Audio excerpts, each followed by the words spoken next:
Hello students, in this video I am going to solve a problem from concept of collision, and this problem was asked in J Advanced 2019. In this question, a small particle of mass small m moving inside a heavy hollow and straight tube along the tube axis undergoes elastic collisions at two ends. The tube has no friction and it is enclosed. It is closed at one end by a flat surface, while the other end is fitted with a heavy movable flat piston as shown in the figure. When the distance of the piston from the closed end is L is equals to L naught and the particle speed is V is equal to V naught, the piston is moved inward at a very low speed, capital V, such that capital V is very less than dl by L into a small v naught, where dl is the infinitesimal displacement of the piston. Which of the following statements are correct? So in this question हमारे पास एक straight tube है, hollow tube है, और इसकी एक and flat surface से close किया गया है और दूसरे एंड की तरफ एक हेवी मूवेबल पिस्टन को छोड़ दिया गया है जो कि कैपिटल वी स्पीड से अंदर की तरफ मूव कर रहा है। और जब ये एल का डिस्टेंस एल नॉट है तो ये पार्टिकल वी नॉट स्पीड से मूव कर रहा है। तो हमें ये ऑप्शंस फाइंड आउट करने हैं कि कौन कौन से ऑप्शंस इसमें करेक्ट है। हमने किसी जनरल इंस्टेंट पे इसका डायग्राम बना लिया है कि किसी जनरल टाइम टी पे इस पिस्टन और इस सरफेस फ्लैट सरफेस के बीच का जो डिस्टेंस है वो कैपिटल एल है और ये पार्टिकल इस समय पे स्मॉल वी स्पीड से मूव कर रहा है और इसको टक्कर मारने को जा रहा है और ये पिस्टन अंदर की तरफ कैपिटल वी स्पीड से अंदर की तरफ खिसक रहा है। तो ये कोलिजन के जस्ट पहले का सिचुएशन है। तो जैसे ही ये कोलाइड होगा, इलास्टिक कोलिजन हो रहा है, तो इस पार्टिकल का जो स्पीड है वो v1 स्पीड से मूव करने लग रहा है जस्ट आफ्टर द कोलिजन, और इस ये पिस्टन चूंकि ये कांस्टेंट स्पीड से मूव कर रहा है तो ये कैपिटल वी स्पीड से ही अंदर की तरफ मूव कर रहा होगा। Since collision is elastic, so coefficient of restitution will be 1, therefore velocity of separation will be velocity of approach। तो किस वेलोसिटी से अप्रोच हो रहा है वो हमें लिखना होगा। तो v1 minus v capital v से सेपरेट हो रहा है, this is velocity of separation, और वेलोसिटी ऑफ अप्रोच होगा small v plus capital v। तो यहाँ से कोलिजन के जस्ट बाद का जो स्पीड है इस पार्टिकल का v1 वो आ जाएगा small v plus 2 times of capital v। यानी कि कोलिजन से जस्ट पहले ये जो पार्टिकल था वो स्मॉल v से मूव कर रहा था। अब जैसे ही कोलाइड हो गया तो इस पार्टिकल का स्पीड स्मॉल v से to small v plus 2 times of capital v हो गया। यानी कि एक कोलिजन में इस पार्टिकल का जो स्पीड है वो 2 टाइम्स ऑफ कैपिटल v से इंक्रीज कर रहा है। हर एक कोलिजन में इतने से इस पार्टिकल का स्पीड इंक्रीज कर रहा होगा। So after each collision with the piston, the particle's speed increases by 2 times of speed of piston. So option B is correct. Option B हमारा सही होगा। हम नेक्स्ट ऑप्शंस को देखेंगे नेक्स्ट पेज पे। So this is situation at t is equals to t। किसी general time t का situation था। तो कोलिजन के जस्ट बाद हमारा जो पार्टिकल है वो v1 स्पीड से मूव करने लग रहा है और ये पिस्टन v स्पीड से मूव करने लग रहा है। अब v स्पीड से मूव करता रहेगा क्योंकि ये कांस्टेंट स्पीड से मूव कराया जा रहा है कैपिटल वी स्पीड से।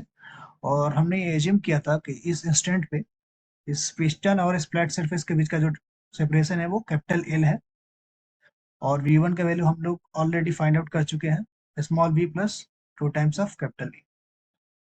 तो ये पार्टिकल जैसे कोलाइड होकर के ऐसे मूव करेगा तो ऐसे फिर से जाएगा और इस वॉल से कोलाइड होगा फिर से, चूंकि इलास्टिक कोलिजन है तो फिर से v1 स्पीड से मूव करते करते यहाँ पे आएगा।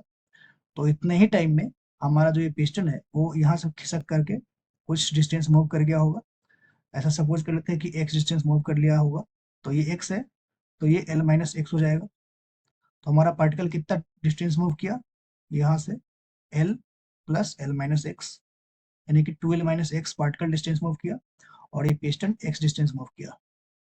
तो ऐसा मान लेते हैं कि डेल्टा टी टाइम के बाद ये पार्टिकल और ये पिस्टन फिर से कोलाइड कर रहे हैं यहाँ पे। तो ऐसा एज्यूम कर लिए कि डेल्टा टी टाइम के बाद particle and piston collide again at this position. तो चूंकि डेल्टा टी टाइम लग रहा है, तो इस डेल्टा टी टाइम में हमारा जो पार्टिकल है वो 12 माइनस एक्स डिस्टेंस मूव कर रहा है। तो speed into time, it will be equal to distance. So ये हो जाएगा 12 माइनस एक्स, ये पार्टिकल के लिए है, पार्टिकल। और इतने ही टाइम में हमारा जो ये पिस्टन है वो एक्स डिस्टेंस मूव कर रहा है, तो speed into time it will be equal to distance for the piston. ये पिस्टन के लिए इक्वेशन है। और हम इन दोनों इक्वेशंस को ऐड कर देंगे तो होगा v1 plus capital V into D T, it will equal to 12। तो डेल्टा टी का वैल्यू आ जाएगा 12 by small v plus 3 times of capital V। चूंकि पार्टिकल की जो स्पीड है वो काफ़ी ज़्यादा है पिस्टन के स्पीड की तुलना में, तो पिस्टन के स्पीड को हम नेगलेक्ट कर देंगे। तो यहाँ से आ जाएगा डेल्टा टी का value 2l by small v, यानी कि एक कोलिजन होने में इस एक कोलिजन होने में इतना टाइम लग रहा है। यहाँ पे कोलिजन हुआ जस्ट, इससे अब नेक्स्ट कोलिजन होने में यहाँ पे इतना टाइम लग रहा है। यानी कि अब हम 1 सेकेंड में कितना कोलिजन होगा वो निकालेंगे। तो 1 सेकेंड में कितना कोलिजन होगा वो हो जाएगा 1 बाई डेल्टा टी, ये हो जाएगा फ्रीक्वेंसी का वैल्यू। सो 1 सेकेंड में कितना कोलिजन आ रहा है, स्मॉल v डिवाइडेड बाई 12, ये 1 सेकेंड में जितने कोलिजन है उसके बराबर है। अब हम ये टी टाइम का सिचुएशन है। सो टी टाइम से T plus delta T time जाने में, यानी कि नेक्स्ट डी टी टाइम में कितना कोलिजन होगा वो हम निकालेंगे। तो नेक्स्ट डी टी टाइम में जो कोलिजन होगा, number of collisions in next D T time, हो जाएगा टाइम इनटू 1 सेकेंड में कितना कोलिजन हो रहा है वो। So this is the number of collision in D T time. So हमने ये निकाला कि हर एक कोलिजन में ये पार्टिकल का जो स्पीड था वो 2v से इंक्रीज कर रहा था। तो एक कोलिजन में 2v से इंक्रीज कर रहा है, तो डी टी टाइम में जितना कोलिजन हो रहा है उसमें कितना से इंक्रीज करेगा। तो एक कोलिजन का एक कोलिजन का increment into number of collision. So this is the net increment in the velocity speed of the particle in dt time. तो इसको हम लिख देंगे dv। सो dv, इसको रीअरेंज करेंगे तो dv by small v it will be equal to capital V dt by l। चूंकि ये पिस्टन की जो स्पीड है इसके कारण इस फ्लैट सरफेस और पिस्टन का जो डिस्टेंस है वो घट रहा है। सो इसका स्पीड को लिख सकते हैं minus D L by D T.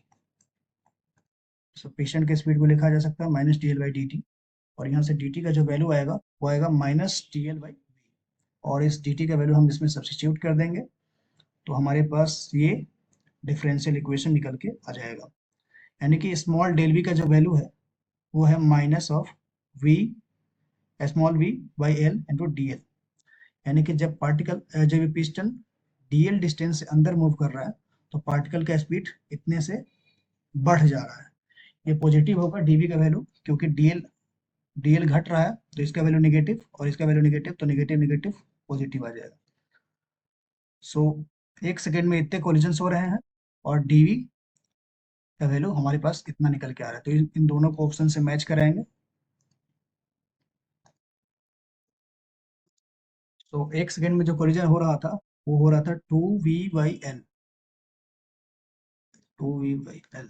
So option A तो हमारा रॉन्ग है, ऑप्शन ए इज रॉन्ग।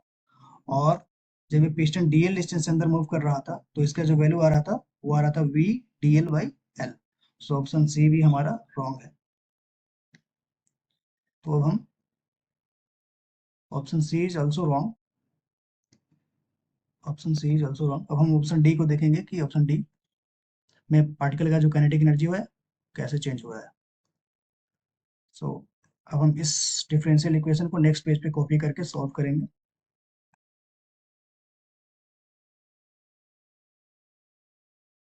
तो हमारे पास जो एक डिफरेंशियल इक्वेशन है वो है small D V by small V it will be equal to D L by L. तो इसको इंटीग्रेट कर देंगे। जब ये सेपरेशन एल नॉट था तो पार्टिकल का स्पीड वी नॉट था। तो जब ये separation L not by two होगा तो ऐसे एज्यूम कर लेते हैं पार्टिकल का स्पीड है वो स्मॉल वी हो जाता है। तो यहाँ से सॉल्व करेंगे तो फाइनल स्पीड जो आ रहा है वो आ रहा है 2 टाइम्स ऑफ वी नॉट। यानी कि इसका जो फाइनल स्पीड है वो इनिशियल वेलोसिटी का 2 टाइम्स हो जाएगा। इसीलिए काइनेटिक एनर्जी इसका 4 गुना इंक्रीज कर जाएगा। सो इसको ऑप्शन से मैच कराए अगर, तो काइनेटिक एनर्जी 4 गुना से इंक्रीज करना चाहिए। The kinetic energy of the particle increases by the factor of 4 when piston is moved inward from L0 to L0 by 2. So option D is correct. So इस question का जो correct answer है वो option B और D है। Thank you.